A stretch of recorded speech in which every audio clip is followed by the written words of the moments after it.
오늘 첫째 날 우리에게 주시는 하나님의 말씀은 요한계시록 2장 1절에서 5절 말씀입니다. 우리 신약성경 400페이지가 되겠습니다. 요한계시록 2장 1절에서 5절 말씀입니다. 요한계시록 2장 1절에서 5절 말씀 우리 함께 읽음으로써 하나님 말씀 받도록 합니다. 같이 읽습니다. 시작. 에베소 교회의 사자에게 편지하라. 에 있는 일곱 별을 붙잡고 일곱 근촛대 사이를 거니시는 이가 이르시되 내가 내 행위와 수고와 내 인내를 알고 또 악한 자들을 용납하지 아니한 것과 자칭 사도라 하되 아닌 자들을 시험하여 그의 거짓된 것을 내가 드러낸 것과 또 내가 참고 내 이름을 위하여 견디고 게으르지 아니한 것을 아노라. 그러나 너를 책망할 것이 있나니 너희 처음 사랑을 버렸느니라. 그러므로 어디서 떨어졌는지를 생각하고 회개하여 처음 행위를 가지라. 만일 그리하지 아니하고 회개하지 아니하면 내가 내게 가서 내 촛대를 그 자리에서 옮기리라. 아멘. 우리 이재철 목사님 제가 설명 안 드려도 여러분 잘 아시리라 생각합니다. 어제 한국에서 말씀을 전하시기 위해 오셨습니다. 우리 목사님 감사합니다. 축복합니다. 우리 그러한 마음으로 여러분이 할 수 있는 대로 온 마음을 다해서 또 온 힘을 다해서 우리 목사님 환영하도록 하겠습니다.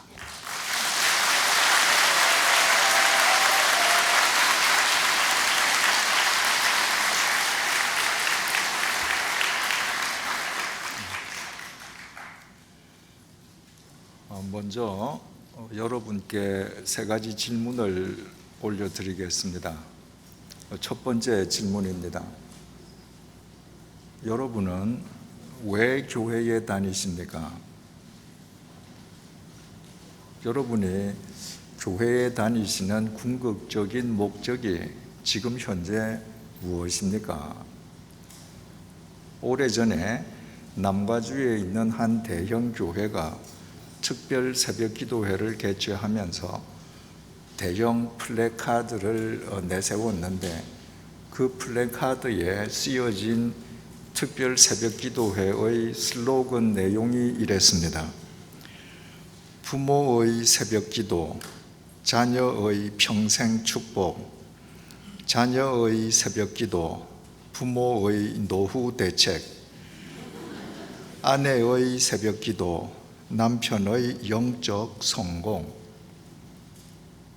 운율까지도 딱딱 맞췄습니다. 여러분이 교회 다니시는 궁극적인 목적이 이런 데 있습니까? 예수 그리스도께서 여러분 자녀들의 평생 축복과 부모의 노후 대책을 위해서 십자가에서 돌아가셨습니까? 교회 다니는 목적이 이런 것이라면 무당의 굿당을 찾는 것과 불교 사찰을 찾는 것과 다를 바가 있겠습니까? 그렇다면 굳이 우리가 교회에 다녀야 할 이유는 없지 않겠습니까? 경우에 따라서는 무당 굿당도 가고 불교 사찰을 가도 아무런 차이가 없지 않겠습니까? 두 번째 질문입니다. 여러분에게 믿음은 무엇입니까? 주일이 되면 교회에 나가고 예배 시간에 헌금 내고 돌아가면서 봉사에 참여하고 그것이 여러분의 믿음입니까? 그것도 참 귀한 일입니다. 그러나 한 사람의 믿음의 참됨 여부는 종교 행위에 의해서 판가름 나는 것이 아니라 그 사람이 믿는 믿음의 대상에 의해서 판가름 납니다. 여러분, 무당을 찾아가서 굿을 하는 사람 보십시오. 한국에서 용한 무당을 찾아가서 굿 한 번 하면 수천만 원이 든다고 그래요. 교회에 다니면서 수천만 원씩 헌금하는 사람 드물지 않습니까? 그분들 무당이 굿하는 동안에 그분들 뒤에 서서 손을 비비면서 기도하는 모습 보십시오. 하얀 한복을 입고 밥도 먹지 않고 밤을 새워서 손을 비비면서 기도합니다. 그 종교 행위 자체는 우리보다 훨씬 더 진지하고 열성적입니다. 그런데도 우리는 그들을 가리켜서 믿음을 가진 사람이라고 말하지 않고 미신을 가진 사람이라고 말을 합니다. 왜 그렇습니까? 그들의 믿음의 대상이 고작 죽은 도야지 대가리나 좋아하는 잡신에 지나지 않기 때문입니다. 우리 믿음의 참됨 여부는 우리 믿음의 대상에 의해 판가름됩니다. 그러므로 내가 내 믿음의 대상을 잘못 알거나 내 믿음의 대상을 잘못 선택한다면 내 믿음의 행위가 아무리 열성적이라도 그 믿음이 참된 믿음, 성경적인 믿음이 될 수는 없는 것입니다. 세 번째 마지막 질문입니다. 예수 그리스도의 길을 쫓는다는 것은 그 이전과는 확연하게 구별되는 전혀 새로운 삶을 사는 것을 뜻합니다. 예수를 믿는다는 것은 생각과 마음과 뜻이 달라지고 결과적으로 그 삶이 새로워지는 것입니다. 그런 의미에서 여러분은 주님을 영접하기 이전에 비해서 얼마나 삶이 새로워졌습니까? 만약 새로워지고 있지 못하다면 그 이유가 무엇이겠습니까? 또는 내가 주님을 영접하고 기쁨에 겨워서 새로운 삶을 살고 새로운 삶의 감격을 누구 못지않게 깊이 누렸는데 어느샌가 내 삶이 옛날의 삶으로 회귀해 버렸더라면 하고 있다면 그 이유는 또 무엇이겠는가? 오늘 우리가 이 세 가지 질문을 토대로 본문을 함께 생각해 보겠습니다. 본문 1절 말씀입니다. 에베소 교회의 사자에게 편지하라. 오른손에 있는 7 별을 붙잡고 7 금 촛대 사이를 거니시는 이가 이르시되, 여기에서 7 금 촛대는 지금 터키 대륙 중부 지역을 일컫는 2000년 전 이름으로 소위 아시아에 있던 7 교회를 7 금 촛대라고 했습니다. 그리고 7 별은 그 한 교회 한 교회를 지키는 사자, 요한계시록 1장 20절에 의하면 그 각 교회를 지키는 유앙겔로스, 우리말로 굳이 번역하자면 천사, 사자가 되겠죠. 그 사자들을 일컫는 말입니다. 그러니까 주님께서는 아시아에 있는 7 별을 당신의 장중에 붙잡고 계실 뿐만 아니라 이 땅에 세워진 교회를 그냥 내팽개쳐 두시는 것이 아니라 그 교회를 언제든지 거니시면서 보고 계시는 분이시라는 거예요. 그런데 지금 이 본문 내용은 그 7개 교회 가운데에 지금 주님께서 에베소 교회에 보내시는 본문입니다. 중요한 사실은 주님께서 당신의 교회를 촛대라고 표현하셨습니다. 당신의 교회는 빛의 통로가 되어야 하기 때문입니다. 여러분, 얼마나 빛의 통로인 교회가 주님 보시기에 중요하고 아름다우면 주님께서 그냥 촛대가 아니라 금 촛대라고 말씀하셨습니다. 교회의 힘은 예배당의 크기나 헌금의 액수로 결정되지 않습니다. 교회의 힘은 얼마나 진리의 빛을 발하는가, 그것은 세상과 구별된 거룩에서만 나옵니다. 그때 교회는 금 촛대가 되는 것입니다. 우리는 우리 자신이 교회를 이루고 있는 그리스도인으로서 내가 몸담고 있는 내 교회가 촛대인가 금 촛대인가 늘 질문해야 합니다. 지금 이 내용은 아시아 7 교회 가운데에 에베소 교회 교인들에게 보내는 편지라고 했습니다. 당시 에베소는 로마 제국 수도 로마, 알렉산드리아, 안티옥과 더불어서 로마 제국 4대 도시였습니다. 동양과 서양을 잇는 교통의 요충지일 뿐만 아니라 상업, 문화, 경제 중심지입니다. 게다가 고대 사회 7대 불가사의 중에 하나인 아테미 신전이 있었습니다. 동서각지에서 매일 그 아테미 신전을 참배하는 사람들이 모여들었습니다. 자, 그 참배객들에게 기념품을 만들어서 판매하는 사람들, 가게가 있죠. 그 사람들에게 밥을 파는 식당이 있죠. 그 사람들 잠재워주는 숙박업체가 있죠. 그러니까 에베소 사람들, 거의 시민들 전부 다가 직접 간접적으로 에베소 아데미 신전으로 먹고 산다고 해도 과언이 아닐 정도로 아데미 신전은 에베소 시민들의 풍요로움에 큰 역할을 차지했습니다. 게다가 그 아테미 신전 속에 있는 여자 사제 1,500명은 모두 합법적인 종교 매춘부들이었습니다. 그러니까 이 에베소는 돈과 유흥과 쾌락이 넘쳐나는 도시인데, 더욱이 이 에베소 한가운데에는 황제를 신으로 모시는 황제의 신전이 있습니다. 로마 황제는 살아있는 신이었습니다. 인간의 경배를 받습니다. 그러니까 아테미 신전과 로마 황제의 신전이 인간을 압도하고 돈과 쾌락과 유흥이 난무하는 에베소에서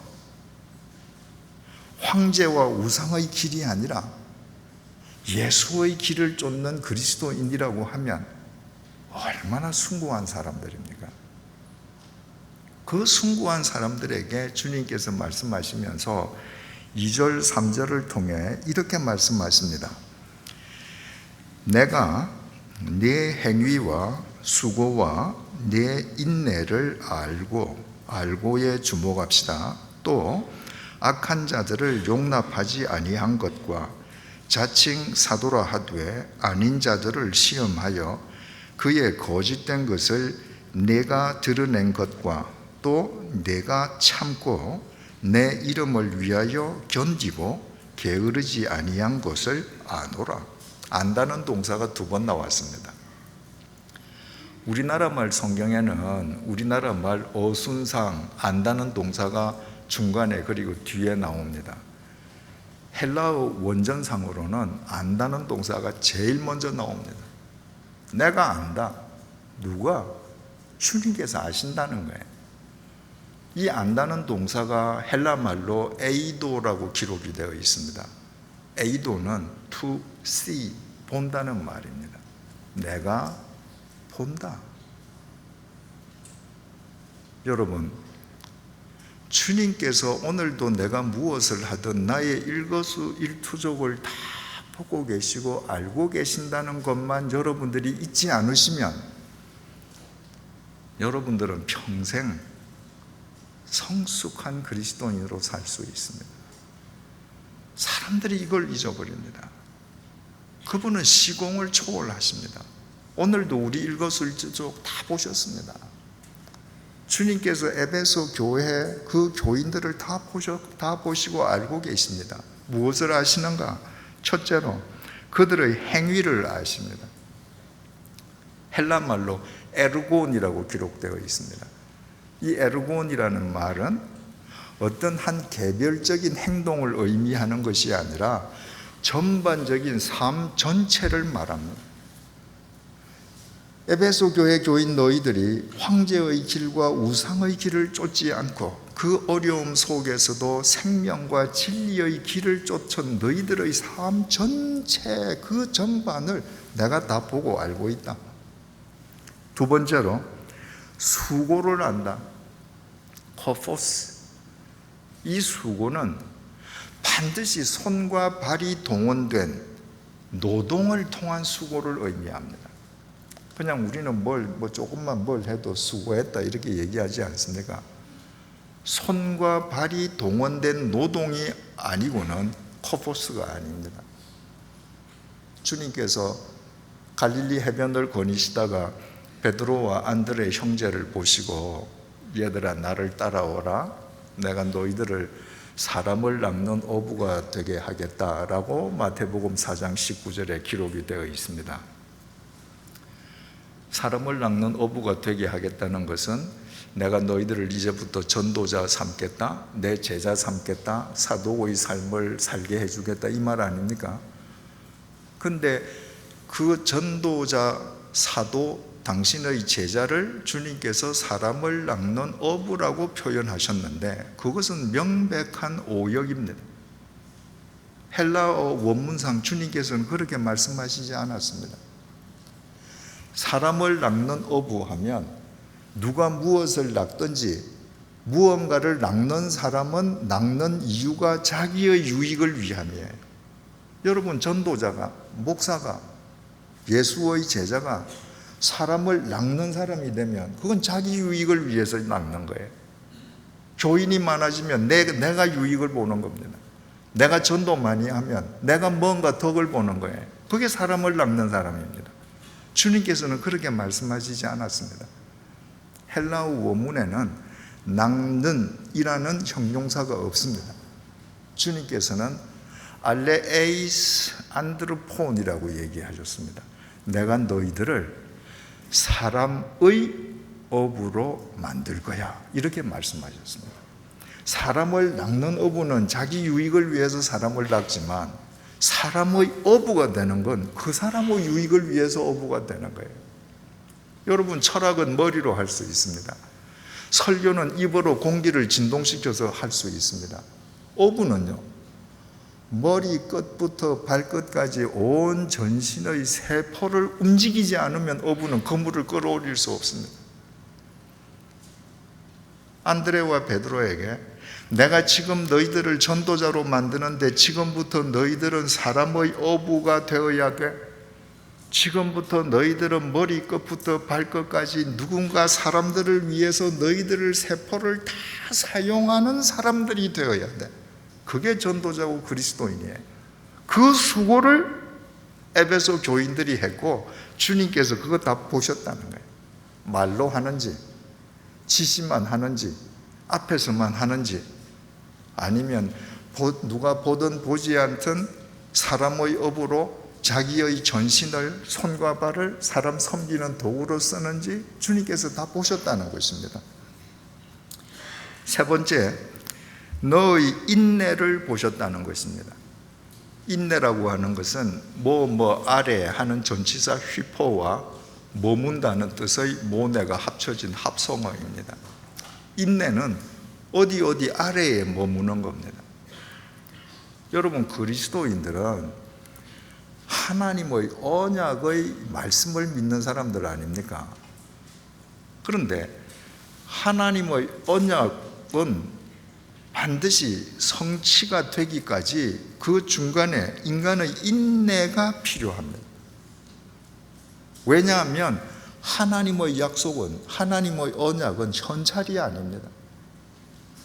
하나님께서 우리에게 언약을 현찰로 주시면 그건 거래예요.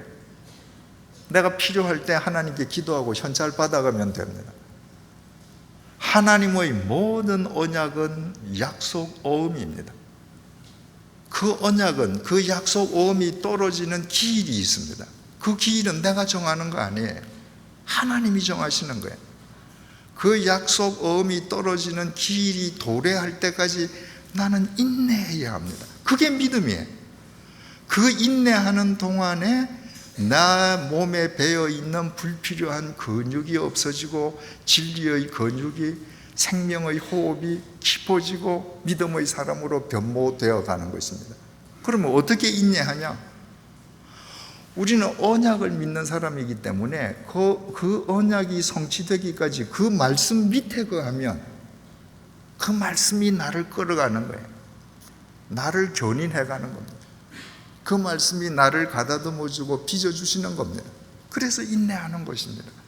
주님께서 에베소 교회 너희들이 언약의 성취가 될 때까지 말씀 아래에서 인내하고 믿음의 깊이를 더해가는 것을 내가 보았다, 주님께서 말씀하시는 겁니다. 네 번째로, 악한 자들을 용납하지 않은 것을 주님께서 보셨다는 겁니다. 우리 성경이 악한 자들, 자는 사람 자들 아닙니까? 그러니까 악한 사람을 용납하지 않았다라고 하는 것처럼 되어 있습니다. 그러니까 뭐 살인하거나 강도질하는 사람을 용납하지 않았다 이렇게 이해하기가 쉬운데, 헬라어 원문에 적혀 있는 카포스라고 하는 것은 사람만을 의미하는 것이 아니라 그냥 악한 것 모두를 통칭하는 단어입니다. 그러니까 에베소 교회 그리스도인들은 거짓이든 불이든 모함이든 사기든 악한 것이라고 하면 그 어떤 형태든지 못하지 않았다는 것입니다. 그걸 내가 보고 안다는 것입니다.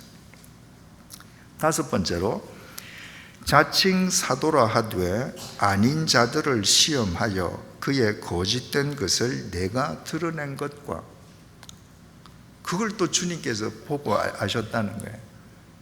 여러분 참 우리 귀담아 들어야 됩니다. 2000년 전에 가짜 선지자들이 있었습니다. 가짜 교사들이 있었습니다. 가짜 사도들이 있었습니다. 그들이 가짜 복음을 전하면서 자기 주머니를 불렸습니다. 요즘도 뭐 이런 일이 많지 않습니까? 근데 옛날이나 지금이나 그런 가짜 복음, 가짜 설교자, 가짜 목사, 가짜 사도에게 빠지는 사람들에게는 두 가지 공통점이 있습니다. 첫째가 욕망이고 둘째가 무지입니다. 가짜일수록 인간의 욕망을 부추깁니다.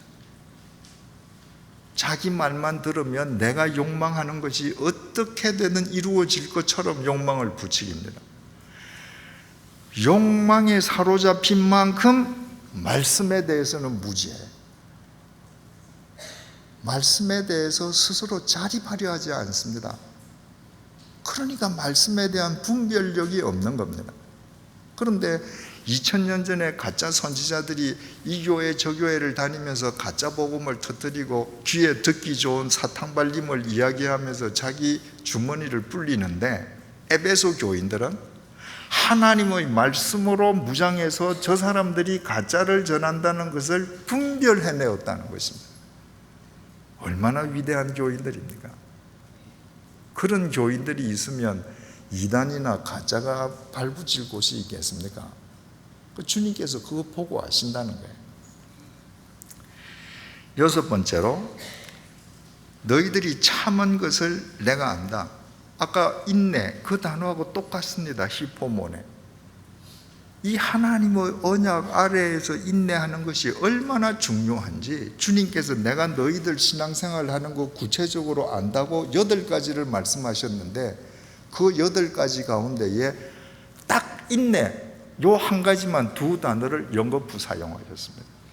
너희들이 인내하는 것 내가 또 안다. 다시 강조하셨습니다. 7번째로, 내 이름을 위하여 견딘 거 내가 안다. 내 이름을 위하여, 우리말 위하여라고 번역된 것이 헬라어의 디아라고 기록되어 있습니다. 이 디아라는 말은 뭘 통하여라고 하는 전치사인데, 위하여라는 뜻도 되지만 때문에입니다.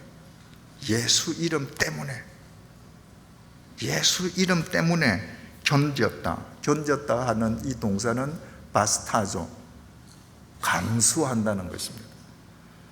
여러분, 우리가 예수를 믿고 살아가면 예수 이름 때문에 맞지 않아도 될 비바람을 맞을 때가 있습니다. 그때 에베소 교인들은 예수 이름 때문에 맞아야 될 온갖 세상의 비바람, 풍상, 시련, 도전을 감수했다는 거예요. 주님께서 그거 다 보셨다는 거예요. 여러분, 우리가 예수 이름 때문에 도전과 맞닥뜨려서 그 시련을 감수할 때 아무도 모르는 것 같습니다. 그래서 때로 우리가 주저앉고 야합하고 타협하려 할 때가 많습니다.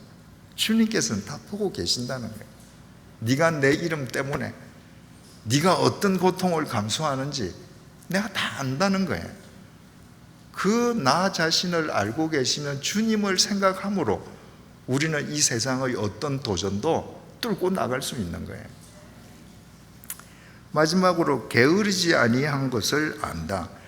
여기 게으르지 아니하다라고 번역이 되어 있으니까 태만하지 않게 근면하고 성실하게 일한 것을 안다 라고 말씀하신 것처럼 보입니다. 근데 주님께서 말씀하신 코피아오라고 하는 단어는 낙심하지 않는다는 거예요. 네가 어떤 상황 속에서도 낙심하지 아니한 것, 소망을 붙잡고 네가 나아간 것, 내가 그거 안다는 겁니다. 여러분, 우리가 살아가는데 우리를 낙심케 하고 절망시키는 일이 참 많습니다. 그런데 인간을 가장 절망시키는 일이 뭐예요? 결국 죽음 아닙니까? 죽음은 나를 아무것도 못하게 만듭니다. 내가 가진 모든 것을 무의미하게 만듭니다. 죽음보다 더 절망스러운 것이 있겠습니까? 그런데 우리 주님은 그 죽음을 깨트리신 분이에요. 그 죽음을 깨트리고 영원히 사신 분이십니다. 그분을 내 주인으로 모셨는데 세상에 뭐가 우리를 낙심케 하겠습니까? 그 믿음을 내가 보고 안다는 거예요. 여러분, 바로 이것이 예수를 믿고 예수를 쫓아 살던 에베소 교인들의 새로운 구체적인 삶의 내용이었습니다. 자기만을 위해서 살던 손과 발을 내어놓고 섬김의 삶을 살고,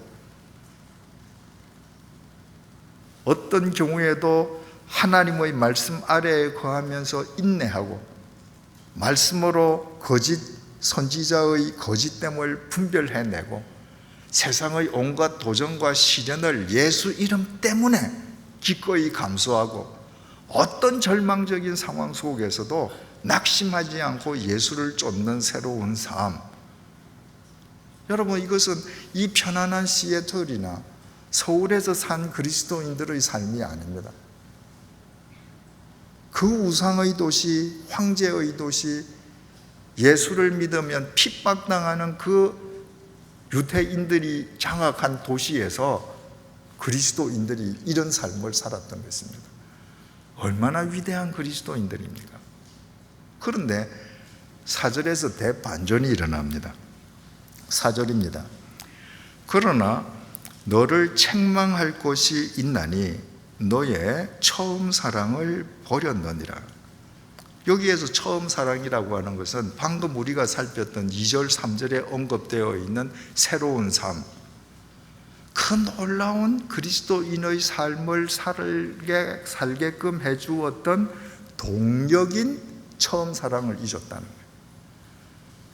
여기에서 처음 사랑을 버렸느니라 할 때 버렸느니라, 이 동사가 아피엠인데, 아피엠이 to send away, 멀리 차버렸습니다. 그래서 주님께서 그거 책망하시겠다는 거예요. 여러분, 우리말로 책망하다라고 하는 동사는 일회적인 동작의 동사입니다. 가령 내 아이가 있는데 학교 숙제를 해야 되는데 숙제 안 해요, 얘가. 그리고 밤새도록 게임을 합니다. 그래서 아침에 일어나서 학교를 가는데 너 숙제했냐? 안 했습니다. 그러면 아빠가 책망을 해요. 혼을 내요. 그렇다고 아빠가 그 아이 다시 안 봅니까?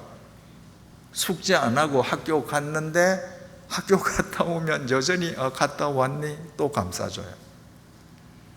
여기에서 책망하다고 하는 것은 그런 의미가 아닙니다. 원문에 이 책망하다는 단어는 카타라는 단어로 쓰여 있는데 그건 영어로 against입니다. 반대한다, 수용하지 못한다, 절대로 동의하지 못한다, 이거예요. 네가 처음 사랑을 버린 너의 삶을 나 예수 그리스도는 절대로 수용하지 못한다. 일회적인 게 아닙니다.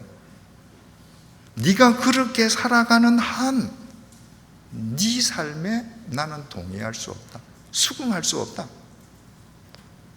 여러분, 여기에 있는 이 처음 사랑을 이 본문을 설명한 여러 책들을 보면 대개 남녀간의 첫사랑으로 설명한 책들이 참 내용들이 많습니다. 여기에 있는 처음 사랑은 이 지구상에 살고 있는 72억 명 인구가 저마다 살아가면서 한 번쯤은 경험할 수 있는 첫사랑, 연인 간의 첫사랑, 에로틱 첫사랑을 의미하지 않습니다. 이 처음 사랑이 원문에 아가펜 프로텐이라고 기록되어 있습니다. 아가페는 우리가 잘 아는 아가페 사랑을 의미합니다. 아가페. 프로텐의 원형은 프로테스.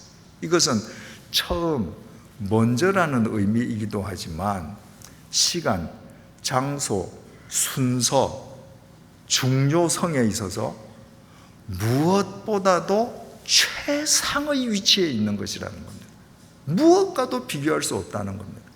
그러니까 그 말을 그대로 번역을 하면 처음 사랑이 아니고요, 최상의 사랑입니다.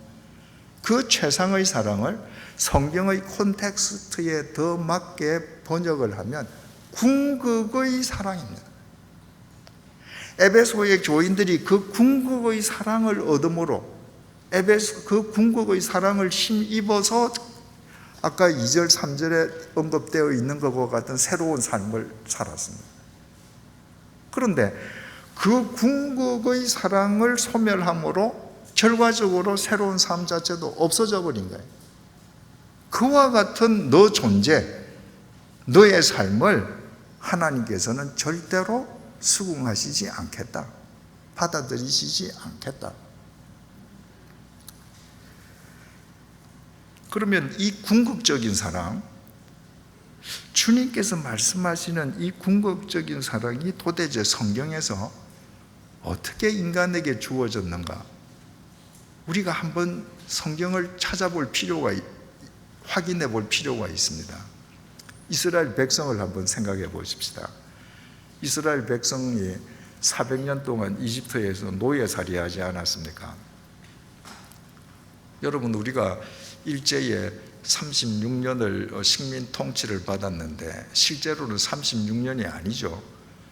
1910년 9월부터 1945년 8월 달까지니까 만으로 따지면 33년 한 10개월인가 11개월인가 그렇죠. 그런데 우리는 그 고통이 얼마나 컸는지 33년 몇 개월이라고 하지 않고 36년이라고 그래요.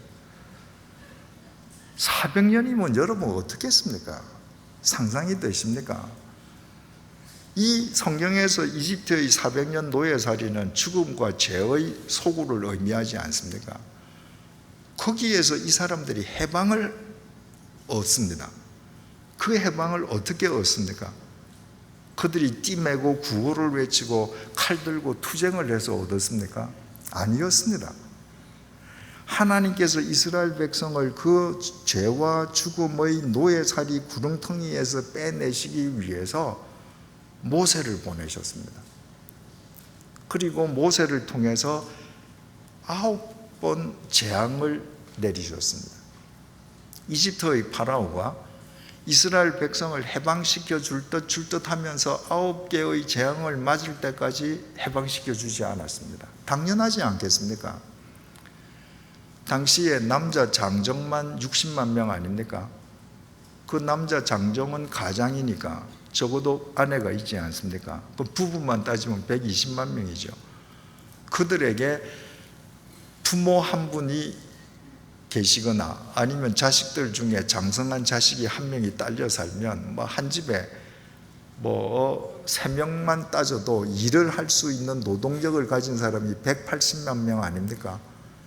옛날 그 시대의 노예는 국부의 원천이잖아요. 그 노예가 국가기관 산업기구 장치입니다. 그게. 그 노예를 통해서 모든 농작물이 다 생산되는데 이거 하루아침에 해방시킨다? 국가 경제를 포기하는 거 아닙니까? 그 바보가 아니고 파라오가 하겠습니까? 주님께서 드디어 마지막 재앙을 내리십니다. 마지막 재앙은 이집트 파라오부터 이집트에 있는 모든 집안의 장자와 모든 짐승의 첫 새끼를 주님께서 치시는 겁니다. 죽이는 겁니다. 그런데 그 죽음의 재앙, 죽음의 심판 속에서 하나님께서 당신의 백성들만은 구원해 주십니다. 지키셔요. 어떻게 지키시는가? 출애굽기 12장 23절입니다. 여호와께서 애굽 사람들에게 재앙을 내리려고 지나가실 때에 문 임방과 좌우 문 설주의 피를 보시면, 주님께서 이스라엘 백성들에게 자, 오늘 밤에 이집트 땅에서 모든 집 장자와 짐승의 첫 새끼가 죽는데 너희들은 어린 양을 잡아서 그 피를 양 문설주, 문설주는 문짝을 끼우는 두 기둥입니다. 문설주와 임방, 임방은 두 문설주를 가로짓는 나무입니다. 그러니까 쉽게 말하자면 문, 현관문 기둥 둘레에다가 피를 발라둬라. 그러면 그 피를 보시면 누가 피를 봐요? 사람이 보는 게 아닙니다.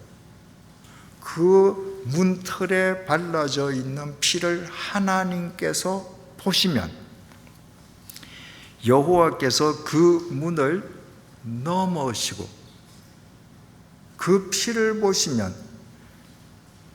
첫 새끼와 첫 장자를 죽이시는 하나님의 재앙의 심판이 그 집을 넘어가신다.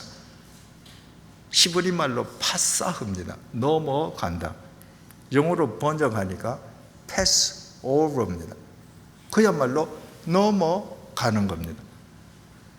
한자로 번역하니까 넘을 유자에 넘을 월자, 유월이 됩니다. 하나님의 재앙이 넘으시고 멸하는 자에게 너희 집에 들어가서 너희를 치지 못하게 하실 것임이니라. 그 집에 있는 사람들은 모두 다 생명을 지킬 수 있습니다. 자, 지금 그 집안에 도덕적인 사람이 있기 때문에 내가 패스오버 할 거야. 그 집안에 윤리적인 사람이 있기 때문에, 그 집안에 연봉 얼마 이상 있는 사람이기 때문에, 거기에 학력이 좋은 인텔리들이 있기 때문에 내가 넘어갈 거야 라고 말씀하시지 않았습니다. 그 속에 도둑놈이 있든지 비윤리적인 사람이 있든지 피부 색깔이 검든지 희든지 아무 상관없이 그 피가 발라져 있는 문 속에만 있으면 주님께서 넘어가심으로 그 집 안에 있는 사람은 다 살아날 거야. 지금 이집트에 있는 이스라엘 백성, 이집트에 있는 모든 집에서 곡성이 터집니다. 장자들이 죽는 거예요. 그런데 이스라엘 백성들이 발란 그 어린 양의 피를 바른 집 안에 있는 사람들은 아무도 다치지 않습니다. 아주 오래된 옛날 영화지만 찰턴 헤스턴이 주연했던 10개라는 영화가 이 장면을 아주 드라마틱하게 연출을 해내었죠. 그 마지막 날 밤에 하나님의 그 재앙의 심판이 마치 안개처럼 땅에 쫙 깔려 들어오지 않습니까? 모세의 이 예언을 듣고 이집트의 모든 사람들이 문을 꽁꽁 걸어 잠그고 있습니다. 그런데 하나님의 안개와 같은 그 재앙이 걸어 잠근 문 밑으로 싹 들어가죠. 들어감과 동시에 그 집에서 곡이 터집니다. 장자가 죽은 거예요. 그런데 문 설주와 임방에 피를 바른 이스라엘 백성의 집은 그 안개가 문 설주와 임방을 타고 패스 오버 합니다. 다 살아나는 거예요. 하나님께서 출애굽기 12장 40절에서 42절을 통해 이렇게 말씀하십니다. 이스라엘 자손이 애굽에 거주한 지 430년이라 430년이 끝나는 그날에 여호와의 군대가 다 애굽 땅에서 나왔은즉 이 밤은 그들을 애굽 땅에서 인도하여 내심으로 말미암아 여호와 앞에 지킬 것이니 이는 여호와의 밤이라 이스라엘 자손이 다 대대로 지킬 것이니라. 이날 그 에집트 모든 집집마다 곡성이 터지는 울음소리를 들으면서 이스라엘 백성들은 400년에 걸친 노예살이에서 해방이 되었습니다. 그들의 노력으로? 아닙니다. 하나님께서 베풀어 주신 아가펜 프로텐, 궁극적인 사랑이었습니다.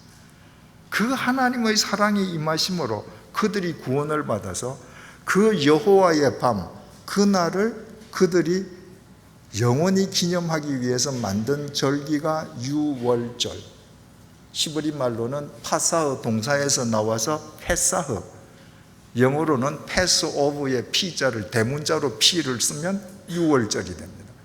한자로는 유월 뒤에 절기 절자를 붙이면 유월절입니다. 여러분 한번 생각을 해보셔요.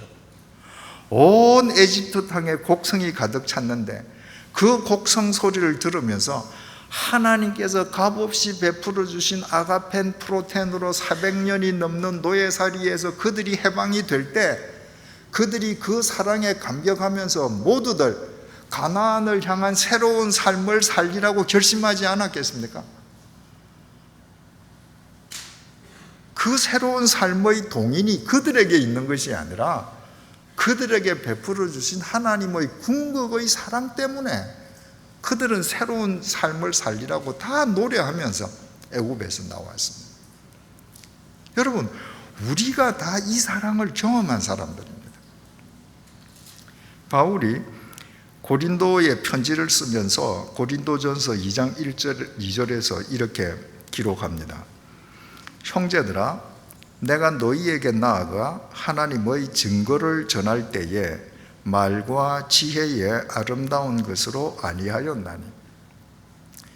여러분, 신약 성경의 4분의 1을 바울 혼자서 썼습니다.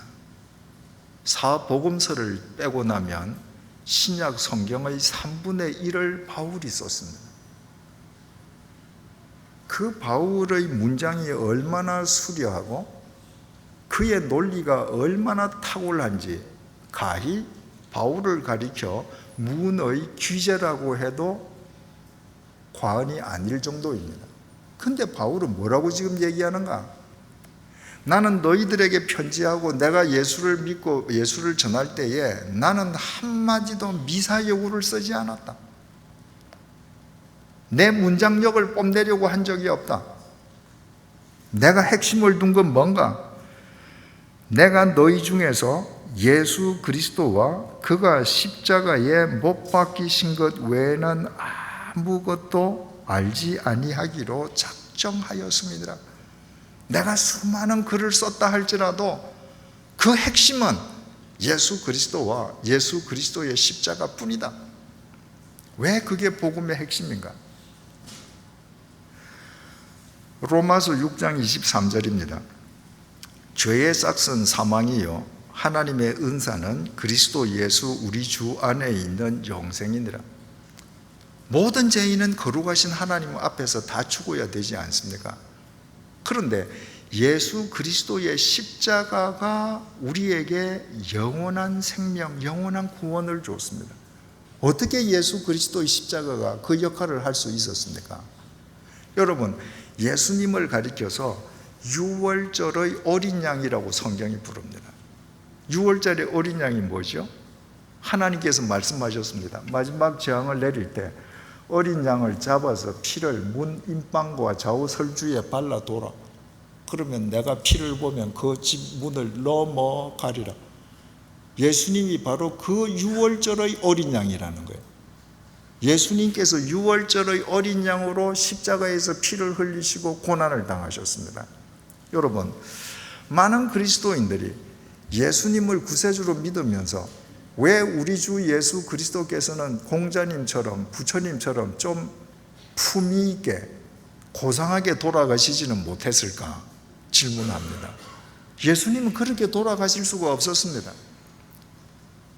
예수님의 머리에 로마 군인들이 조롱하기 위해서 팔레스타인의 가시를 엮어서 면류관이라고 왕관이라고 머리를 씌워서 눌렀습니다.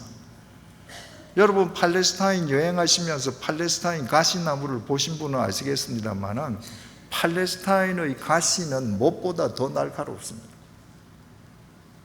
그걸로 관을 엮어서 이마에 누르면요, 그냥 찢깁니다. 피가 줄줄줄 흘러요. 왜 주님께서 머리에 피를 흘리시고 고난을 당하셔야 합니까? 우리가 머리로도 지은 죄를 하나님의 심판으로부터 패스오버 시켜주시기 위함입니다. 예수님께서 로마 군병의 채찍질을 가슴과 등에 당하셨습니다. 인류가 고안해낸 가장 잔인한 채찍이 로마 제국의 채찍입니다. 로마 제국의 채찍만 채찍 끝에 쇠추가 달려 있었습니다. 그래서 긴 채찍을 군인이 돌리다가 채찍을 맞는 제수의 허리에 채찍을 탁 갖다 대면 이 제일 끝에 있는 쇠추의 무게로 쫙 채찍이 제수의 몸에 감깁니다. 그러면 쭉 뺍니다. 제일 끝에 있는 쇠추가 탁 살에 박혀 있다가 채찍을 쭉 뺄 때 살을 쫙 찢고 나갑니다. 그러니까 영화에서 보듯이 브라이드 도리온에서 로마 군인이 짧은 채찍을 막 이렇게 치는 것은 그분들이 고정을 잘 못한 겁니다. 로마 군인은 예수님을 그런 채찍으로 채찍질한 게 아닙니다. 가장 잔인한 채찍에 예수님의 가슴과 등이 터지면서 피를 다 흘리셨습니다. 왜? 우리가 마음으로도 지은 죄에 대한 하나님의 심판을 패스오버 시켜주시기 위해 예수님의 손이 십자가에 못 박히셔서 피를 흘리셨습니다. 우리가 손으로 지은 죄에 대한 하나님의 심판이 우리를 패스오버 되게 해주시기 위함입니다. 예수님의 발에 십자가가 못 박혀서 피를 흘리셨습니다. 우리가 가장으로서, 사회인으로서, 그리스도인으로서 가세는 안 될 것을 돌아다니면서 우리가 두 발로 지은 죄값에 대한 하나님의 심판이 패스오버 되게 해주시기 위함입니다. 예수님께서 돌아가셨는지 안 돌아가셨는지 확인하기 위해서 로마 군병이 예수님의 옆구리에 창을 찔러서 마지막 피, 물 한 방울까지 다 흘리셨습니다. 우리가 썩어 문드러질 이 몸뚱아리로 지은 죄에 대한 하나님의 심판도 패스오버 시켜주시기 위함입니다. 그러니까 그 예수님을 만나고 나니까 바울은 그 예수와 예수 그리스도의 십자가 외에는 할 말이 없습니다. 그래서 바울이 이렇게 말하지 않습니까? 고린도후서 5장 17절입니다. 그런즉 누구든지 그리스도 안에 있으면 새로운 피조물이라 이전 것은 지나갔으니 보라 새 것이 되었도다. 여러분, 바울의 손과 발은 예전에 뭐였습니까? 예수 믿는 사람들 다메섹, 예루살렘에서 200km가 떨어져 있는 다메섹까지 가서 체포하고 연행하고 투옥시키는 범죄의 도구였습니다.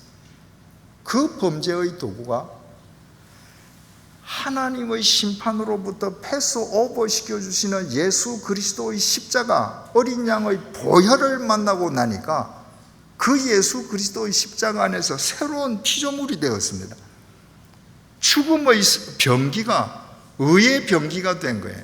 생명의 통로가 된 겁니다. 그러니까 우리나라 말로는 말입니다, 보라 뭐 이런 감탄사가 번역을 해도 이게 마음에 안 와닿습니다. 근데 이 바울이 자기 손을 보면서 얼마나 감탄하면 보라 새 것이 되었도다. 세상을 향해서 외치는 겁니다. 세상 사람들아, 내 손과 발 좀 봐. 이거 어제 손 아니야. 이거 이제 새 거 됐어. 뭘로? 아가펜 프로테인입니다. 그 사랑이 우리에게 임한 겁니다. 그 하나님의 패스오버의 사랑이 우리를 살리신 겁니다. 우리의 노력으로, 우리의 의지로, 우리가 잘났고 도덕적이고 윤리적이었기 때문에, 우리가 재산을 좀 가지고 있고 우리가 좀 지적이기 때문에 아닙니다. 바울이 로마서 5장 7절 8절에서 이렇게 말합니다. 의인을 위하여 죽는 자가 쉽지 않고, 쉽지 않다는 게 뭡니까? 어렵다는 말이죠. 이런 일은 없다는 겁니다. 의인을 위해서 죽어주는 사람은 없습니다, 여러분. 여러 사람이 있잖아요. 근데 한 사람이 죽어야 된다. 그러면 그 자리에 의인이 있으면 사람들은 다 의인 얼굴 쳐다볼 거예요. 당신이 돌아가 주셔야죠. 여러분, 지금 만약 여기가 무슨 이 반기독교적인 그런 이 국가여서 우리가 지금 예배드리는 이 장소를 반기독교적인 군대가 지금 딱 진을 치고 밖에서 한 사람만 나와라, 한 명만 죽어라, 그럼 나머지는 다 집에 보내줄게. 그럼 여러분들 다 누구 쳐다보시겠어요? 권 목사님 보시지 않겠어요? 여러분들 중에서 권 목사님은 사세요, 내가 나가서 죽을게요, 그런 분이 있겠습니까? 의인이 있으면 다 의인에게 매달립니다. 당신이 죽으세요. 선인을 위하여 용감히 죽는 자가 혹 있거니와. 어쩌다가 선인을 위하여 용감히 죽는 자, 이 부분도 좀 의미가 명확하게 전달이 안 됩니다. 선인이라고 번역을 하면 착한 사람, 번역 이런 뜻 아닙니까? 근데 헬라어 아가도스는 선량하고 순진무구한 사람을 의미합니다. 그러니까 이를테면 어린아이를 생각하면 됩니다. 그런 사람입니다. 이 순진무구한 어린아이를 위해서 용감히 죽는 사람은 어쩌다가 있을 수 있다. 여기 용감이라는 것은 톨마오라고 기록되어 있는데, 이 톨마오라는 것은 담대하게 이 말인데, 그 단어의 본질은 생각하지 않고입니다. 생각하지 않고는 선량한 사람이 있을 때 죽을 수 있다는 거예요. 바꾸어 말하면 생각하면 못 죽는다는 거예요. 여러분, 옛날에 가끔 한국에서 철길에서 아이가 놀아요. 그런데 기차가 오는데 이 아이는 기차 소리를 못 듣고 놉니다. 기관사는 아이를 못 봐요. 그러면 누가 뛰어들어가서 그 아이를 쳐내고 살립니까? 엄마입니다. 대개 그 아이의 엄마가 아이를 밀쳐내고 자기가 죽어요. 순진무구하고 그 선량한 자기 아이를 위해서 엄마가 생각 없이 뛰어드는 겁니다. 만약에 그 순간에 엄마가 생각해 보십시다. 저 기차가 시속 60km로 오는데 내가 지금 여기에서 시속 10km로 뛰어가서 저 아이 쳐내면 시계를 계산하니까 내가 0.1초 사이로 치여 내가 죽겠네. 절대 못 들어갑니다. 순진무구한 어린이를 위해서 생각 없이 죽을 수는 있거니와, 우리가 아직 죄인 되었을 때 그리스도께서 우리를 위하여 죽으심으로 하나님께서 우리에 대한 자기의 사랑을 확증하셨느니라. 우리는 흉측한 죄인들이었습니다. 여러분들께서 가령 전과 한 10번만 된다 그러면 여러분들 한 방에서 같이 지내고 친하게 사귀시겠습니까? 그저 관계를 맺어도 형식적인 관계 아니겠습니까? 근데 우리는 어떤 존재입니까? 하나님 앞에서 하루에 한 번씩만 하나님 모르시겠지 하고 죄를 지어도 하루에 한 번씩 올라가는 거 아니에요? 한 달이면 전과 30번, 1년이면 365번, 저처럼 70년을 넘게 살았으면 도대체 몇 범입니까? 그런 전과자를 위해서 세상에 누가 죽어줍니까? 그런데 우리 같은 전과자를 위해 주님께서 패스오버의 은혜를 베풀어 주기 위해 십자가에서 돌아가심으로 당신의 사랑을 확증하셨느니라. 그 사랑이 뭐예요? 아가펜 프로텐, 궁극적 사랑입니다. 그 궁극적인 사랑을 깨달았을 때가 우리가 예수를 영접했을 때입니다. 그 궁극적인 사랑을 깨달았을 때가 우리가 새로운 삶을 살리라 결심하고 새 발을 듣기 시작했을 때입니다. 내가 내 의지로 새로운 삶을 사는 것이 아니라 그분이 내게 궁극적인 사랑을 베풀어 주셨기 때문에 그 궁극적인 사랑을 힘입어서 새로운 삶이 수반될 수 있었던 겁니다. 5절 상반절을 보시겠습니다. 그런데 이 궁극적인 사랑을 우리가 멀리 지금 차버렸다는 거예요. 잊어버리고 사는 거, 그걸 주님께서 묵과할 수 없다는 겁니다. 수용할 수 없다는 겁니다. 5절 상반절, 그러므로 어디서 떨어졌는지를 생각해라. 많은 분들이 이 성경 구절을 읽으면서 이 성경의 진의를 잘못 받아들여요. 흔히들 그러므로 어디서 처음 사랑을 떨어뜨렸는지 생각해봐라. 그렇게 쓰여진 책도 굉장히 많습니다. 여러분 잘 보십시오. 그러므로 어디서 떨어뜨렸는지 생각해라. 그렇게 기록되어 있지 않잖아요. 어디서 떨어졌는지. 떨어지다 동사가 타동사가 아니라 자동사로 기록되어 있습니다. 헬라어 원문에 핍토라고 기록되어 있는데 이 핍토의 주어는 너입니다. 너. 그러므로 네가 어디서 핍토했는지 생각해라. 핍토한다는 것은 떨어지다는 의미도 되지만 실족하다, 빗나가다, 벗어나다는 의미입니다. 그러므로 네가 어디서 빗나갔는가? 어디서 벗어났는가? 생각해봐라. 여러분들 성경 공부하셔서 잘 아시겠습니다만은 죄를 헬라어로 하마르티아라고 그러잖아요. 근데 하마르티아라고 하는 그 단어의 뜻은 관역에서 벗어난 겁니다. 관역을 정조준하고 관역으로 가야 되는데 이 관역에서 벗어난 게 죄죠. 그러니까 살인과 강도, 거짓말, 그거는 죄의 결과지요. 그건 관역판에서 일어나는 겁니다. 만약에 제가 저기에 회색 네모판을 향해서 제가 화살을 쐈는데 제가 화살을 쏜 화살이 저 관역판을 벗어났다. 벗어난 건 결과 아닙니까? 그런데 그 관역판에서 벗어난 동의는 뭐예요? 뭐가 잘못된 거예요? 저 관역판이 잘못됐습니까? 아니에요. 제 조준이 잘못된 거예요. 제가 조준을 다른 데를 한 겁니다. 그러니까 그리스도인은 삼위일체 하나님을 관역판으로 삼아야 돼요. 그런데 이 관역판에서 벗어나면서 아가펜 프로텐을 소멸해버린 겁니다. 상실해버린 거예요. 이런 얘기하고 똑같습니다. 오늘 시애틀의 태양이 얼마나 아름다웠습니까?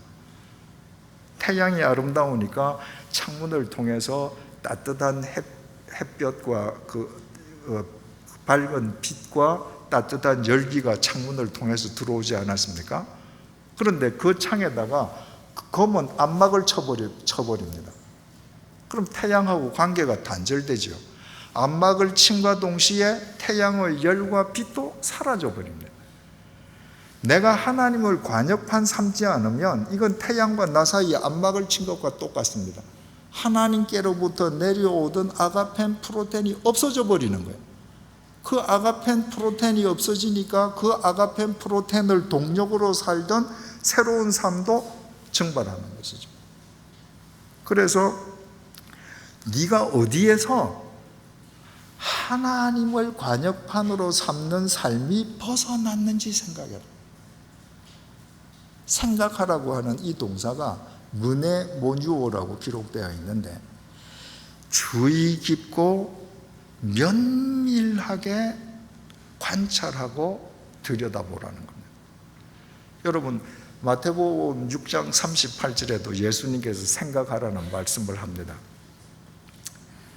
예수님께서 메시아로 이 땅에 오셨는데 인간을 구원해 주러 오셨는데 그 메시아 앞에 모이는 인간들은 전부 다 더 잘 먹고 더 잘 더 잘 살겠다는 문제를 들고 옵니다.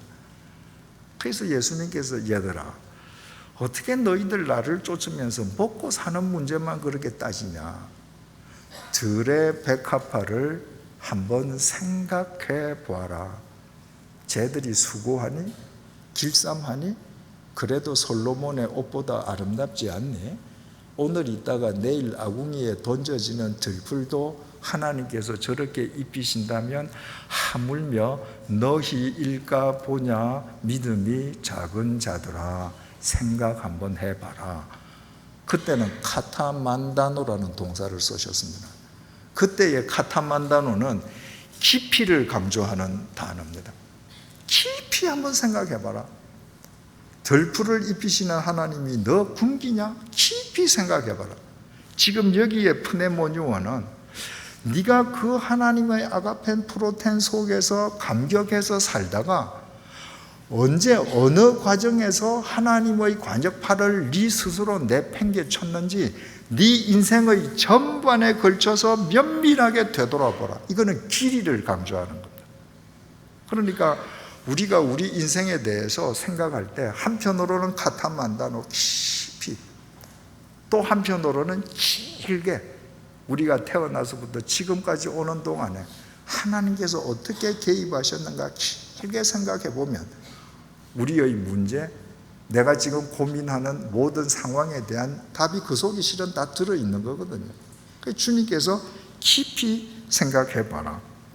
자, 이스라엘 백성들이 하나님의 아가펜 프로텐으로 그 400년에 걸친 죄와 사망의 노예살이에서 해방되고 감격해서 새로운 삶 가나안을 향해서 갔습니다. 그런데 그들이 언제 그 하나님을 등졌는가? 그걸 살펴보면 바로 우리가 언제 하나님을 등지는지 바로 판박이로 알 수 있지 않겠습니까? 이스라엘 백성들이 크게 두 경우에 하나님을 등졌습니다. 첫 번째 경우는 자기 목전에 자기가 전혀 예상하지 않았던 인생의 위기, 인생의 장애물을 만났을 때 그들은 서슴없이 하나님을 버렸습니다. 그들이 출애굽을 하고 나서 홍해 앞에 진을 쳤을 때 변심한 파라오가 이집트의 전 군대를 이끌고 추격해 오지 않습니까? 자, 앞에는 폭 32km의 홍해, 뒤에는 당시 세계 최강의 이집트 전 군대. 이건 도안에 든 쥐입니다. 죽은 거예요.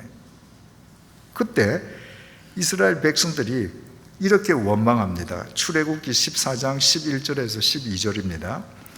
그들이 또 모세에게 이르되 애굽에 매장지가 없어서 하나님이 우리를 이끌어내어 이 광야에서 죽게 하느냐?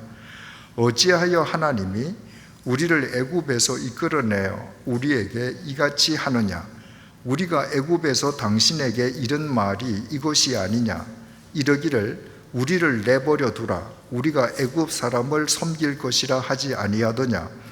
애굽 사람을 섬기는 것이 광야에서 죽는 것보다 낫겠노라.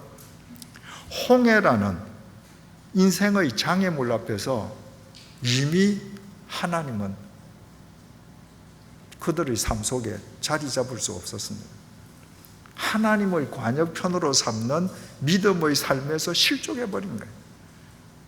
아니, 이런 하나님이라면 우리 차라리 에집트에서 노예살이 하다 죽을래. 가데스바네아에 갔을 때 모세가 12명의 정탐꾼들을 가나안 땅에 보내어서 지형을 살피게 하지 않았습니까? 그들이 40일 동안 정탐을 하고 와서 10명이 부정적인 보고를 했습니다. 그 원주민들이 얼마나 장대한 거인들인지 그 앞에 서니까 우리는 메뚜기 같더라. 절대 못 이긴다. 들어가면 안 된다. 민수기 14장 1절에서 4절이 그 당시 상황을 이렇게 전합니다. 온 회중이 소리를 높여 부르짖으며 백성이 밤새도록 통곡하였더라. 이스라엘 자손이 다 모세와 아론을 원망하여 온 회중이 그들에게 이르되 우리가 애굽 땅에서 죽었거나 이 광야에서 죽었으면 좋았을 것을 어찌하여 여호와가 우리를 그 땅으로 인도하여 칼에 쓰러지게 하려 하는가? 우리 처자가 사로잡히리니 애굽으로 돌아가는 것이 낫지 아니하랴. 이에 서로 말하되 우리가 한 지휘관을 세우고 애굽으로 돌아가자 하매. 그 가데스 바네아에서 또 하나님이 없습니다. 애굽 가자는 거예요. 여러분, 애굽에 가면 자기네들 저택이 있습니까? 적금 들어놓은 거 있습니까? 아닙니다. 죽음의 노예살이 해야 합니다. 근데 거리로 가자는 거예요. 여러분들이 하나님의 관역판을 읽고 우리가 원하는 대로 살자. 그게 뭡니까? 그 종국이 애굽의 공동묘지입니다. 거리로 가겠다는 거예요. 그리고는 우리를 이렇게 죽게 만드는 하나님이라는 그분이 세운 모세, 저거 지휘자로 인정할 수 없어. 우리가 새 리더 뽑자. 그리고 그 리더의 인솔하에 우리 에집트로 돌아가자. 이렇게 인간들은 자기 인생의 앞길에 자기가 계산하지 않았던 장애물이 생기거나 뜻하지 않은 위기를 만나는 순간 하나님의 관역판을 던져버립니다. 여러분, 하나님께서 당신의 아가펜 프로텐으로 우리를 구원하시고서 우리가 당신을 쫓아 걷는 우리 인생의 여정에 왜 장애물을 두십니까? 왜 우리 인생이 위기에 처하게 하십니까? 우리 인생이 장애물을 만나야, 우리 인생이 위기를 당해봐야 그 장애물과 위기 속에서 나와 함께 하시는 하나님의 동행하심과 하나님의 더 크신 능력을 내 온 삶으로 체험하고 확인할 수 있기 때문입니다. 그래서 인생의 위기를 더 많이 당한 사람의 믿음의 경지가 더 깊어지고 넓어지는 건 두말할 나위가 없습니다. 여러분, 다윗이 지은 시편 시들이 참 유명한 시들이 많은데 그 중에서 시편 23편이 다윗의 대표적인 시 아닙니까? 시편 23편 4절입니다. 내가 사망의 음침한 골짜기로 다닐지라도 해를 두려워하지 않을 것은. 여러분, 이런 구절을 읽으면 당장 질문이 생기지 않습니까? 하나님께서 다윗을 사랑하시면 차라리 아예 사망의 음침한 골짜기로 데려가시지 말지. 하나님이 나를 사랑하시면 내 육체를 사망의 음침한 골짜기로 데려가시지 말지. 하나님께서 나를 예뻐하신다면 내가 경제적으로 사망의 음침한 골짜기에서 헤매게 하시지 말지. 왜 헤매게 하셔? 왜 병 주고 약 주셔? 사망의 음침한 골짜기로 다닐지라도 해를 두려워하지 않을 것은 주께서 나와 함께 하심이라.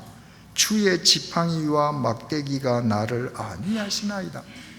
내가 어떤 상황을 당할지라도 주님께서 나와 동행하시며 당신의 막대기와 지팡이로 나를 지키시는 그 하나님을 내가 경험하려면 사망의 골짜기 안 가보면 안 됩니다. 사망의 골짜기를 가본 사람만 이론적으로가 아니라 삶의 고백으로 나와 함께 하시는 하나님, 그분의 막대기와 지팡이를 고백할 수 있는 겁니다. 그래서 하나님께서는 우리를 끌어가시는 거예요. 그런데도 인간들은 그 장애물만 만나면 하나님을 버립니다. 하나님께서 이스라엘 백성들을 왜 홍해 앞으로 데리고 가십니까? 돌리려고? 아니었습니다.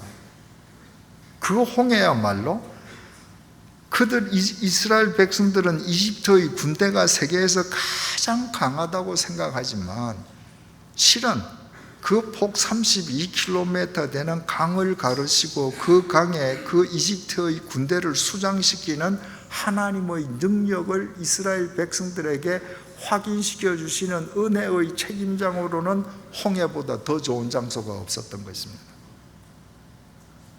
또 두 번째, 인간은 자기 욕망에 사로잡힐 때 하나님을 버립니다.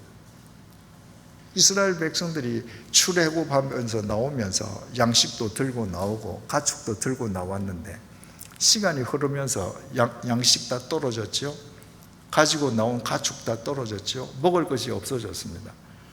그랬더니 하나님께서 매일 하늘에서 만나를 내려주시지 않습니까? 여러분 한번 그 광경을 생각해 보십시오. 시내 광야에 가보신 분은 아시겠습니다만 풀 한 폭이 물 한 방울 없습니다. 거기에 이스라엘 백성이 40년을 살아남았다고 하는 것은 하나님께서 매일 만나를 내려주셨기 때문인데 그 매일 하늘에서 떨어질 때 얼마나 감격스럽습니까? 그런데 다베라에서 이런 일이 있었습니다. 민수기 11장 4절에서 6절입니다. 그들 중에 섞여 사는 다른 인종들이 탐욕을 품음에 이스라엘 자손도 다시 울며 이르되 누가 우리에게 고기를 주어 먹게 하랴. 우리가 애굽에 있을 때에는 값없이 생선과 오이와 참외와 부추와 파와 마늘들을 먹은 것이 생각나거늘 이제는 우리의 기력이 다하여 이 만나 외에는 보이는 것이 아무것도 없도다 하니. 매일 만나를 먹다가 불평분자들이 부추기니까 이거 만나 이거 지겨워서 못 먹겠다. 더 좀 맛있는 거 먹어야 되겠다. 고기 먹어야 되겠다. 하나님이 없어졌습니다. 인간이 뭔가 자기 기대가 이루어지면 하나님께 감사하고 하나님을 더 잘 믿겠다고 하다가도 자기 욕망이 하나님보다 더 커지는 순간에 하나님의 관역파를 떼어버립니다. 여러분, 광야에서 하나님께서는 이스라엘 백성들에게 두 종류의 만나를 내려주셨습니다. 한 종류의 만나는 육체의 만나입니다. 그들이 광야에서 만나만 먹고 40년을 견딜 수 있도록 하나님께서 오죽 영양가 있게 만나를 주셨겠습니까? 또 하나의 만나는 그들의 영혼의 만나입니다. 창세기부터 신명기에 이르는 그 방대한 율법, 그 하나님의 말씀이 전부 광야에서 하늘에서 모세를 통해서 내려주신 것입니다. 하나님께서는 하늘에서 만나와 말씀 두 종류의 만나를 내려 주심으로 이스라엘 백성들에게 사람은 빵으로만 사는 존재가 아니라 하늘에서 내려오지는 영원하신 하나님의 말씀으로 살아야 된다는 것을 훈련시키셨습니다. 그런데도 이스라엘 백성들은 욕망에 사로잡히는 순간에 썩어 문드러지는 고기 덩어리를 위해서 살겠다고 하나님의 말씀을 버렸습니다. 하나님 관역판을 떼버린 겁니다. 이렇게 인간은 원치 않는 장애물과 자기 욕망에 사로잡히는 순간에 처음 사랑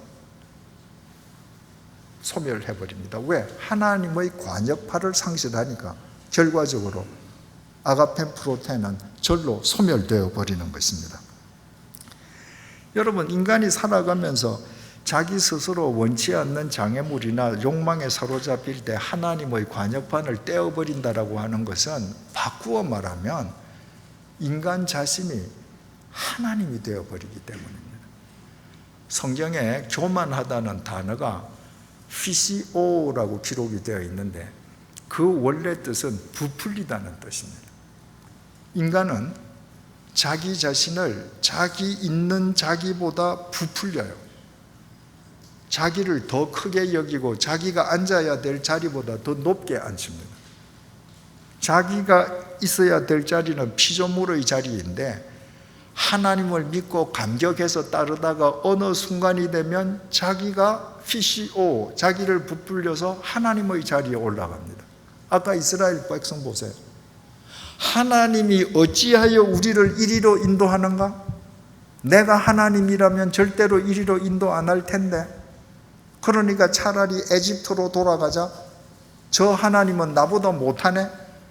그러니까 우리가 지휘자를 세우고 이집트로 돌아가자. 하나님이 되어버린 것입니다. 5절, 그러므로 어디서 떨어졌는지를 생각하고 회개하라. 하나님의 관역판을 어디서 상실하고 어디서 스스로 교만해서 하나님의 자리에 앉아 있는지를 깊이 주의 깊게 뭐네뭐뉴 관찰하고 성찰한 다음에 회개하라. 여러분, 회개하라는 것이 헬라어 동사로 메타노에오라는 것을 배우셨을 것입니다. 이것은 절대로 자복이 아닙니다. 자복이라는 동사는 헬라말로 엑소몰로게오라고 합니다. 자복은 처음부터 끝까지 입으로만 하는 겁니다. 하나님, 제가 이런 죄를 지었습니다. 용서해 주십시오. 그건 자복입니다. 회개는 입으로 하는 것이 아니라 행동으로 하는 것입니다. 메타노에오라는 이 동사의 뜻은 가던 길이 틀렸음을 알고 길을 바꾸는 것, 가는 길이 틀렸음을 알고 180도 돌아서는 것, 내가 들고 있는 것이 들어서는 안 되는 것을 알고 놔버리는 것, 내가 들고 있는 것이 이건 아닌 줄 알고 칼로 무를 자르듯이 잘라버리는 것, 이것이 회개입니다.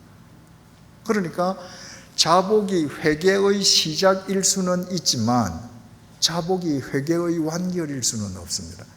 주님께서는 네가 언제 나 하나님의 관역판에서 벗어났냐, 네 인생 전 과정을 면밀하게 돌아봐라. 그리고 찾았으면 회개하라. 무슨 말입니까? 나한테로 돌아서라. 돌아서라가 무슨 얘기겠습니까? 네가 앉아있는 하나님의 자리에서 내려와서 나 여호와를 하나님으로 네가 인정해라. 그게 회개입니다. 믿는 사람에게 회개는. 이스라엘 백성들이 홍해가 가로막혀 있는데, 아니 하나님이 어찌해서 우리를 이리 인도해서 죽게 해? 에집트에는 매장지가 없냐? 그래서 하나님이 고작 우리를 광야에서 죽게 해서 광야를 우리 매장지로 삼게 하냐? 그때 그들이 하나님이잖아요. 출애굽기 14장 13절 모세가 이렇게 이야기합니다. 모세가 백성에게 이르되 너희는 두려워하지 말고 가만히 서서 여호와의 행하시는 구원을 보라. 너희들 말하지 말고 가만히 여호와가 하시는 것 보라. 무슨 말입니까? 너희들이 하나님 아니다. 너희들이 믿는 하나님이 어떠신 분인지 지금부터 좀 보아라. 가만히 보거라. 시편 46편 10절입니다. 이르시기를, 하나님 말씀이지요. 이르시기를 너희는 가만히 있어 내가 하나님 됨을 알지어다. 인간들이 얼마나 PCO 자기를 부풀려서 하나님 자리에 앉아서 하나님인 척 하는지, 하나님께서 인간들에게 얘들아 너희들 좀 가만히 있어라. 그리고 너희들이 아니고 내가 하나님인 것 좀 알아라. 그게 믿음이다. 이사야서 55장 8절에서 9절입니다. 이는 내 생각이 너희의 생각과 다르며. 여러분, 믿음의 연륜이 길어진 사람일수록 이 부분을 인정 못합니다. 하나님과 내 생각이 같으면 왜 우리가 하나님을 믿을 필요가 있습니까? 나하고 똑같은 생각을 가진 분을 내가 왜 주일마다 가서 예배드리고 헌금을 내야 합니까? 그런데도 이 기본적인 생각을 우리는 잊어버려요. 그러니까 하나님께서 내 생각은 너희의 생각과 다르고 내 길은, 이 길은 일을 처리하는 방법, 수단, 해결하는 여러 가지 아이디어, 이것은 너희의 길과 다름이니라. 여호와의 말씀이니라. 하나님께서 말씀하시고도 얘들아 이거 사람 말 아니야. 나 여호와 말이야. 나 너희들하고 달라.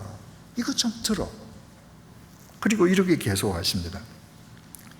이는 하늘이 땅보다 높음같이 내 길은 너희의 길보다 높으며 내 생각은 너희의 생각보다 높음이니라. 여러분, 하늘이 땅보다 얼마나 높습니까? 측량 불가능하지 않습니까? 그만큼 내 생각은 너희들 생각보다 높고 내가 일을 처리하는 방법과 수단은 너희들 길보다 높아. 근데 왜 너희들은 나와 너희들의 다름을 인정하지 못하니? 나 여호와의 말이야. 그 차이를 인정하는 것, 그게 회개입니다. 돌아서라는 거예요. 5절, 그러므로 어디서 떨어졌는지를 생각하고 회개하여 처음 행위를 가져라. 처음 행위는 아까 본문 2절 3절에서 본 그 구체적인 삶이었죠. 다시 읽어보겠습니다. 내가 네 행위와 수고와 네 인내를 알고 또 악한 자들을 용납하지 아니한 것과 자칭 사도라 하되 아닌 자들을 시험하여 그의 거짓된 것을 내가 드러낸 것과 또 내가 참고 내 이름을 위하여 견디고 게으르지 아니한 것을 아노라. 처음 행위를 가져라. 이건 우리 노력이나 의지로 가지는 것이 아니라 내가 스스로 하나님의 자리에 올라가서 내게 쬐어지던 아가판 프로테인이 차단되어 버렸는데 내가 다시 하나님을 하나님으로 모시고 하나님을 내 인생의 관역판으로 삼으면 마치 창문에 쳤던 암막을 걷어내는 것과 같아서 하나님의 아가펜 프로테인이 다시 임하게 되는 것입니다. 그러므로 그 아가펜 프로테인을 힘입어서 처음 행위, 새로웠던 그 삶으로 되돌아가라. 이것을 한마디로 얘기하면 주님의 말씀대로 살라는 것이죠. 요한복음 14장 21절입니다. 나의 계명을 지키는 자라야 나를 사랑하는 자니 나를 사랑하는 자는 내 아버지께 사랑을 받을 것이요 나도 그를 사랑하여 그에게 나를 나타내리라. 본문 2절 3절에 나타나 있는 그 새로운 모든 구체적인 삶을 한마디로 표현하면 주님의 말씀대로 살았더니 그런 모양의 삶이 된 것이죠. 그러니까 우리가 아무리 종교적인 열성을 많이 가지고 있어도 우리 믿음의 대상이신 주님의 말씀대로 살지 않으면 그것은 믿음일 수 없다는 그 말이 되는 겁니다. 5절입니다. 그러므로 어디서 떨어졌는지를 생각하고 회개하여 처음 행위를 가지라. 만일 그리하지 아니하고 회개하지 아니하면 내가 네게 가서 내 촛대를 그 자리에서 옮기리라. 너희들이 계속 교만하게 하나님의 자리에 앉아서 너희들 욕망 자체를 너희 인생의 관역판으로 삼는다면 내가 가서 촛대를 옮길 것이다. 왜? 그런 교회는 하나님의 빛의 통로가 될 수 없기 때문입니다. 바꾸어 말하면 무슨 말입니까? 너희들이 하나님을 관역판으로 삼고 하나님의 아가판 프로텐 속에서 바른 삶으로 응답을 계속하기만 하면 너희들은 계속해서 나의 빛의 통로, 금 촛대로 쓰임받게 될 것이야. 너희들 학력, 재산 정도가 문제가 아니라 너희들을 구원한 나의 아가펜 프로텐에 의해서 그렇게 될 거야. 그 말씀입니다. 여러분, 우리는 주님의 이 약속의 말씀이 성경 안에서 다 성취되는 걸 봅니다.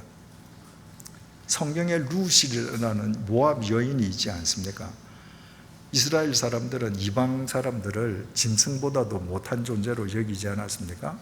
그런데 그 모압 여인이 모압으로 이민 온 유대인 가정에 결혼해서 유대인의 며느리가 됩니다. 남편 유대인의 아내가 되죠. 그래서 바로 그 시어머니를 모시고 살면서 여호와 하나님을 알고 그 여호와 하나님의 아가펜 프로텐을 입게 됩니다. 자, 시아버지 돌아가셨죠. 남편 죽었죠. 시아버님 돌아가셨죠. 그러니까 집에는 여자만 남았습니다. 시어머니와 자기 동서만 남았습니다. 시어머니가 자기 고향 베들레헴 이스라엘 땅으로 되돌아가면서 모압 여인 두 여인에게 너희 고향 땅에서 새로 가정을 꾸리거라. 동서 오르바는 사양하다가 자기 집으로 갔습니다. 그런데 이 룻은 뭐라고 그래요? 어머니의 하나님이 내 하나님이고 어머님이 죽는 곳에서 내가 죽겠습니다. 그 하나님의 아가펜 프로텐을 입고 나니까 그 어머니 따라가면 시어머니, 홀시어머니 섬기고 고생문이 훤하지만 그 하나님을 믿는다는 삶 자체가 손과 발을 다해서 노동으로 섬기는 삶이고 어떤 도전도 견디는 것을 알았기 때문에 그 어머니 따라가는 거예요. 그 어머니가 그 효성에 감복해서 베들레헴 땅으로 돌아가서 시어머니가 추선시켜서 개가를 시켜주지 않습니까? 그래서 보아스라는 새 남편과 사이에서 아이를 얻었습니다. 이 아이를 얻고도 그 아이를 낳으면 그 산모에게는 아이를 보호하고자 하는 동물적인 모성 본능이 있지 않습니까? 그런데 이 룻은 홀 시어머니, 그 아들도 죽고 남편도 죽은 그 홀 시어머니가 그 아이를 양육하는 그 시여를 맛보게끔 하기 위해서 그 시어머니 품에 아이를 안기고 양육게 했습니다. 그랬더니 동네 사람들이 시어머니 그 나오미가 아들을 얻었다. 그 아들이라는 히브리 단어는 손자라는 말도 됩니다. 이게 손자를 얻었다 그 말이죠. 룻기 4장 17절이 이렇게 증언합니다.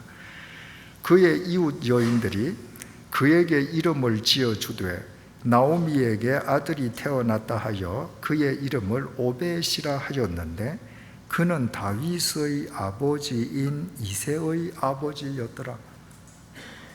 여러분 이 구절의 의미를 아시겠습니까? 지금 태어난 아이는 오벳이라는 피똥이 아이밖에 없습니다. 그런데 성경은 우리의 시선을 어디로 끌고 가는가? 얘들아 잘 봐. 룻이라는 이 사람이 하나님을 관역 삼고 그 하나님의 아가펜 프로텐 속에서 살았을 때 그 하나님께서 룻으로 하여금 오벳을 낳게 했는데 이 오벳이 말이야 자라서 이새를 낳고 그 이새가 낳은 사람이 바로 이스라엘 역사를 새롭게 한 다윗이야. 이렇게 끝납니다. 그러니까 아가펜 프로텐 속에서 주님께 바른 삶으로 응답하는 사람은 그가 세상을 떠난 뒤에도 세상을 새롭게 하는 하나님의 촛대로서요. 성경이 이렇게 우리에게 웅변하는 겁니다. 이렇게 다 설명하고도 룻기가 한 번 더 강조합니다. 룻기 제일 마지막 단락 룻기 4장 18절에서 22절입니다. 베레스의 계보는 이러하니라. 베레스는 헤스론을 낳고 헤스론은 라암을 낳았고 라암은 암미나답을 낳았고 암미나답은 나손을 낳았고 나손은 살몬을 낳았고 살몬은 보아스를 낳았고 보아스는 오벳을 낳았고 지금 이제 태어난 건 오벳이에요. 오벳은 이새를 낳고 이새는 다윗을 낳았더라.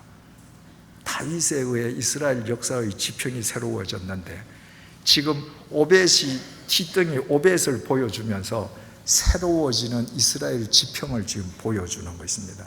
여러분 우리가 아무리 보잘것없는 존재라 할지라도 삼위일체 하나님을 관역판으로 삼고 그분이 우리에게 쬐어주시는 그분의 아가펜 프로텐을 힘입어서 우리가 바른 삶 새로운 삶으로 응답하기만 하면 주님께서는 우리가 세상을 떠나간 뒤에도 우리의 삶의 족적으로 미래를 새롭게 하시는 하나님이신 것입니다. 서두의 질문으로 되돌아가십시다. 우리 왜 교회 다닙니까? 첫째 질문입니다. 이유는 한 가지여야 합니다. 우리에게 아가펜 프로텐을 베풀어 주시는 하나님을 예배하면서 그 아가펜 프로텐을 힘입어서 이 세상에서 아가펜 프로텐의 증인으로 살아갈 은혜를 매번 힘입기 위해서 나오는 거예요. 그래서 우리가 교회에 나와서 예배를 드릴 때마다 일주일의 한 고개를 아가펜 프로텐을 힘입어 넘어가면서 그 세월의 연륜이 거듭되면 거듭되어 갈수록 우리의 삶은 점점 더 하나님의 믿음의 작품으로 승화되어 가는 것입니다. 두 번째 질문, 우리에게 믿음은 무엇입니까? 교회 나가지 않던 사람이 주일날 교회에 나가는 것입니까? 그것은 외형적인 변화죠. 우리에게 있어서 믿음은 본질적인 새로움의 변화입니다. 그것은 주님께서 베풀어 주신 아가펜 프로텐의 바른 삶으로 응답하는 것, 그것이 우리의 믿음입니다. 우리 믿음의 대상은 죽은 도야지를 좋아하는 것과 같은 그런 잡신이 아니라 당신 자신을 십자가의 제물로 내어놓으시고 우리에게 먼저 아가펜 프로텐을 베풀어 주신 은혜와 사랑의 하나님이십니다. 그 하나님에게 바르게 응답하는 삶을 사는 것이 곧 우리의 믿음입니다.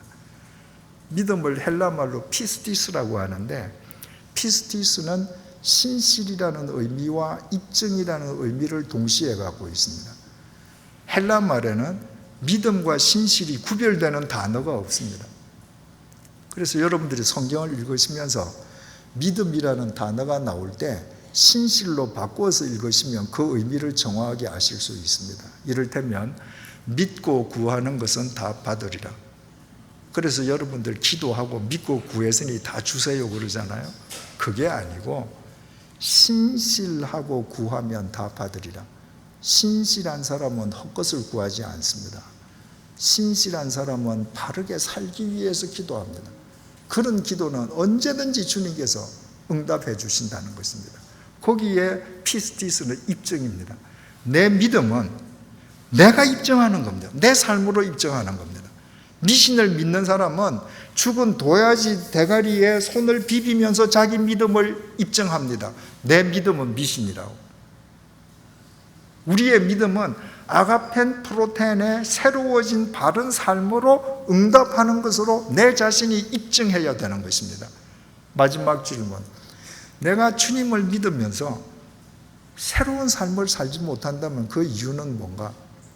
예전에 처음 주님을 영접했을 때는 감격해서 새로운 삶을 살았는데 어느 순간인가 내가 예전의 삶으로 회귀해서 아무런 감격도 없다면 그 이야기는 뭔가?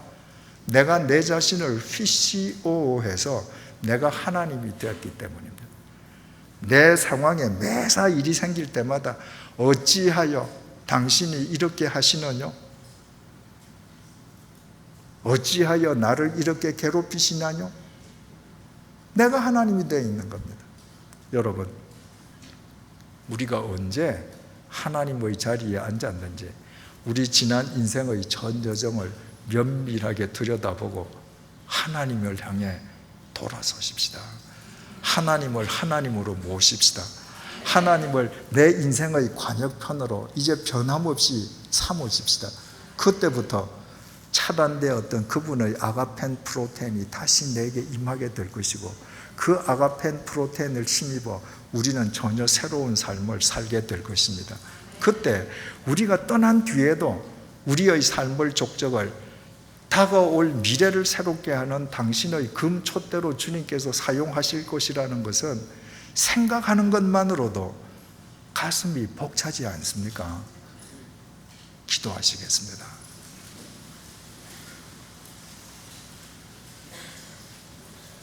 주님, 400년 넘게 노예살이하던 이스라엘 백성들에게 능력이 있어서 그들의 의지로 그들의 힘으로 해방을 받지 않았습니다. 오직 하나님의 일방적인 아가펜 프로텐으로 그들을 해방시켜 주셨습니다. 그러나 그들은 인생의 위기를 맞을 때마다, 욕망에 사로잡힐 때마다 자기 자신들을 PCO 부풀리고 하나님의 자리에 앉아 하나님을 관역판 삼는 믿음을 스스로 내팽개쳐버리고 말았습니다. 그러다가 그들은 광야에서 모두 죽어 이리저리 흩어져 버리고 말았습니다.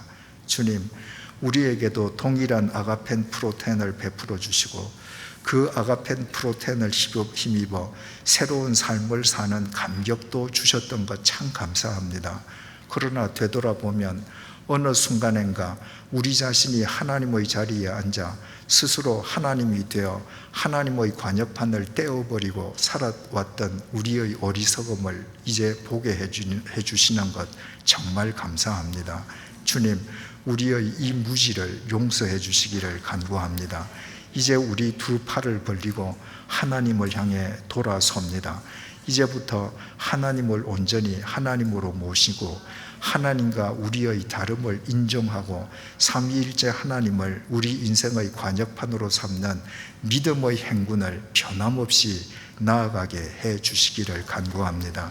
그리하여 하나님께서 매일 아침 해가 뜨듯이 우리에게 내리쬐어 주시는 하나님의 아가펜 프로텐을 힘입어 새로운 삶을 살게 해주시고 새로운 삶으로 응답하는 우리의 삶의 족적이 다가오는 미래를 새롭게 하는 주님의 금촛대로 쓰임받는 아름다운 생명의 역사가 이 밤 이 자리에서부터 시작되게 하여 주시옵소서.